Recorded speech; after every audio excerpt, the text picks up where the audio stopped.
So ಇಂಡಿಯಾದಲ್ಲಿ ಒಂದು ನಡೀತಿರೋ iPhone ಹಿಂದೆ ಇರೋ ಮಂಗಾಟ ಎಷ್ಟು ಹುಚ್ಚತನ ನಡೀತಿದೆ ಅದ್ರ ಬಗ್ಗೆ discussion. Hunger strike by Indian boy. ಐಫೋನ್ಗೋಸ್ಕರ ಕತೆ ಹೇಳಿ. ಕತೆ ಇಷ್ಟೇ ಕತೆ. ಅವನಿಗೆ ಐಫೋನ್ ಬೇಕು ಅಂತ ಅವ್ರ ಅಮ್ಮ ನಾರ್ಮಲ್ ತರಕಾರಿ ಮಾರೋರು.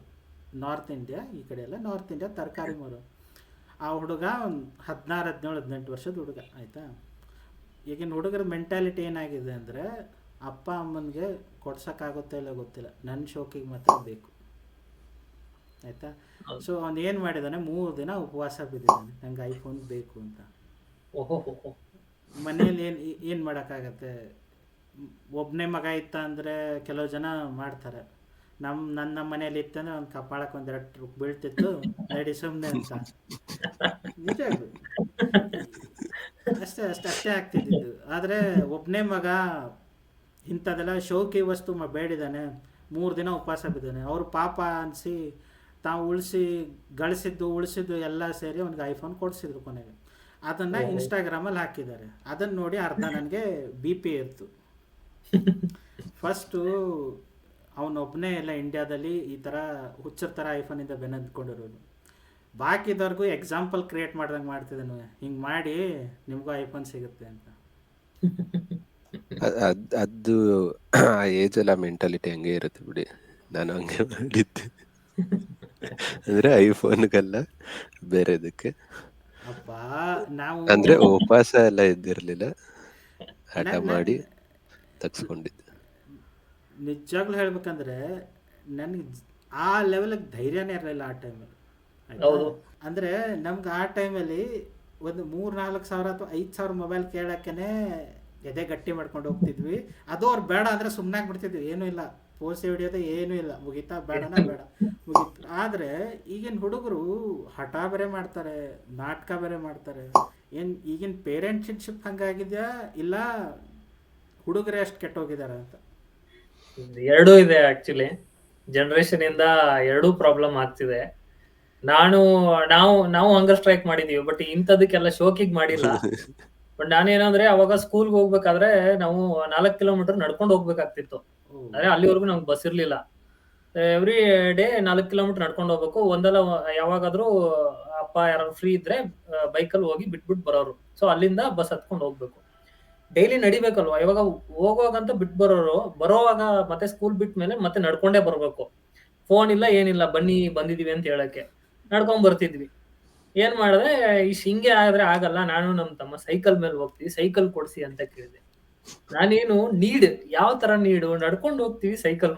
ಇದಕ್ಕೇನೆ ನಾನು 2 ದಿವಸ ಹಂಗರ್ ಸ್ಟ್ರೈಕ್ ಮಾಡಿದೀನಿ, ಆದ್ರೂ ನನ್ ಕೊಡ್ಸಿಲ್ಲ. ಇಲ್ಲ, ಇದು ರೀಸನೇಬಲ್, ಇದಕ್ಕೆ ನಾವು ಅನ್ನಲ್ಲ. ಯಾಕಂದ್ರೆ ಇದು ಸ್ಕೂಲ್ ಹೋಗೋ ಹುಡುಗರಿಗೆ ನೆಸೆಸಿಟಿ. ನಾವೆಲ್ಲ ಸೈಕಲ್ ಮೇಲೆ ತೆಗ್ದವ್ರು. ಸೊ ನಮ್ಗೆ ನಾನು ಹೇಳ್ತಿರೋದು ಹಂಗರ್ ಸ್ಟ್ರೈಕ್ ಈ ತರ ಏನಾದ್ರು ಇದ್ರೆ ಈ ತರ ನೀಡ್ಸಿಗಿರ್ಲಿ. ಅಪ್ಪ ಅಮ್ಮನ್ನ ಆ ತರ ಎಲ್ಲ ಮಾಡಿ ಒಂದ್ ಶೋಕಿಗೆ ನಾನು ದುಡ್ಡಿಸ್ಕೊಂಡು ಏನೇನೋ ಮಾಡ್ತೀನಿ ಅಂದ್ರೆ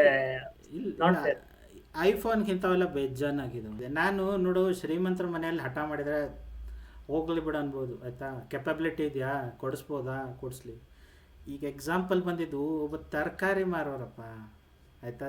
ಅವ್ರ ಹತ್ರ ನಿನಗೆ 80,000 ಗಟ್ಟಲೆ ದುಡ್ಡು ಒಂದು ಮೊಬೈಲ್ಗೆ ಹಾಕಷ್ಟಿತ್ತು ಅಂದರೆ ಅವ್ರು ತರಕಾರಿ ಹಾಕಿ ಬರ್ತಿದ್ರು ಆಯಿತಾ. ತಮ್ಮದೇ ಒಂದು ಶಾಪ್ ಹಾಕಿ ಬೇರೆ ಏನೋ ಮಾಡ್ಬೋದು ತಾನೆ ಬಿಸ್ನೆಸ್ ಆಯಿತಾ. ಸೊ ನಾನು ಹೇಳ್ತಿರೋದು ಅವ್ರಿಗೆ ಯಾರಿಗೆ ಕೆಪಬಿಲಿಟಿ ಇಲ್ಲಲ್ಲ ಅವ್ರಿಗೆ ಪ್ರಾಬ್ಲಮ್ಮು. ಕೆಪಬಿಲಿಟಿ ಇದ್ದವ್ರು ಮಾಡ್ಕೊಳ್ಳಿ. ಅಂಬಾನಿ ಮಕ್ಕಳು ಐಫೋನ್ ಹಾಸಿಗೆ ಮಾಡ್ಕೊಂಡು ಮಲ್ಕೊಳ್ಳಿ, ಯಾರು ಬೇಡ ಅಂತ ಆಯಿತಾ. ಸೊ ಓಕೆ, ಈಗ ವಿಚಿತ್ರ ಕತೆಗಳು ಐಫೋನ್ ತಗೊಳಕ್ಕೆ ಏನೇನು ಮಾಡಿದ್ದಾರೆ ಅಂತ. ಈಗ ರೀಸೆಂಟಾಗಿ ಒಂದೆರಡು ಮೇಜರ್ ಬಂದಿದ್ದಾವೆ ಕಾಮಿಡಿ. ಕಿಡ್ನಿದು ಎಲ್ರಿಗೂ ಐಫೋನ್ ವ್ಯಾಲ್ಯೂ ಗೊತ್ತು ತಾನೆ, 1 ಲಕ್ಷ 1.5 ಲಕ್ಷ ಈಗ ರೇಟ್ ಇದೆ. ಸೊ ಅದು ಯಾವಾಗಲೂ ಐಫೋನ್ ಲಾಂಚ್ ಆದಾಗ ಒಂದು ಮೀಮ್ ಬರುತ್ತೆ, ಕಿಡ್ನಿ ಮಾರ್ಬಿಟ್ಟು ಐಫೋನ್ ತಗೋಬೇಕು ಅಂತ. ಆ ಮೀಮ್ ಯಾಕೆ ಬಂತು ಯಾರಿಗಾದ್ರೂ ಗೊತ್ತಾ? ಚೈನಾದಲ್ಲಿ ಯಾರೋ ಒಬ್ಬ ಕಿಡ್ನಿ ಮಾರ್ಬಿಟ್ಟೆ, ಯಾರೋ ಒಬ್ಬ ಹುಡುಗ ಚೀನಾದಲ್ಲೇ ಮಾರ್ಬಿಟ್ಟ ಕಿಡ್ನಿನ. ಸೊ ಇದು ಯಾವಾಗ ಅಂದರೆ 2011-12 ಟೈಮು, ಈಗ ರೀಸೆಂಟ್ ಅಲ್ಲ. ಸೊ ಅವ್ನಿಗೆ ಐಫೋನ್ ಬೇಕು ಅಂತ ಕಿಡ್ನಿ ಮಾರಿಬಿಟ್ಟು ಐಫೋನ್ ತೊಗೊಂಡಿದ್ದಾನೆ. ಈಗ ಅದರದ್ದೇ ಆ ಹುಡುಗಂದೇ ಲೇಟೆಸ್ಟ್ ಅಪ್ಡೇಟ್ ಏನಂದರೆ 2020 ಅಪ್ಡೇಟ್ ಏನಂದರೆ ಆ ಹುಡುಗನಿಗೆ ಇನ್ನೊಂದು ಕಿಡ್ನಿ ಇದ್ದಿದ್ದು ಇನ್ಫೆಕ್ಷನ್ ಆಗಿದೆ. ಇನ್ನೊಂದು So- ಐಫೋನ್ ಕೊಡಲ್ಲ ಅಂದ್ಬಿಟ್ಟವ್ರ. ಐಫೋನ್ ಅಲ್ಲ, ಅವನ್ ಜೀವನನೇ ಮುಗೀತು. ಓ ಮುಗೀತು, ಅವ್ನು ನಿನ್ನ ಜೀವನದಲ್ಲಿ ಏನೂ ಮಾಡೋಕ್ಕಾಗಲ್ಲ. ಸೊ ಮನುಷ್ಯನಿಗೆ ಒಂದು ಕಿಡ್ನಿ ಆದರೂ ಬೇಕು ಇರೋಕ್ಕೆ. ಸೊ ಈ ಸುದ್ದಿಯಿಂದ ಇದು ಬಂತು, ಎಲ್ಲ ಕಡೆ ಮೀಮ್ಸ್ ಬಂತು. ಓಕೆ, ಐಫೋನ್ ಬೆಲೆ ಜಾಸ್ತಿ, we have to sell our kidney to buy an iPhone. ಓ ಇದರಿಂದ ಸ್ಟಾರ್ಟ್ ಆಗಿದ್ದು. ಇದರಿಂದ ಸ್ಟಾರ್ಟ್ ಆಗಿದ್ದು ಕತೆ.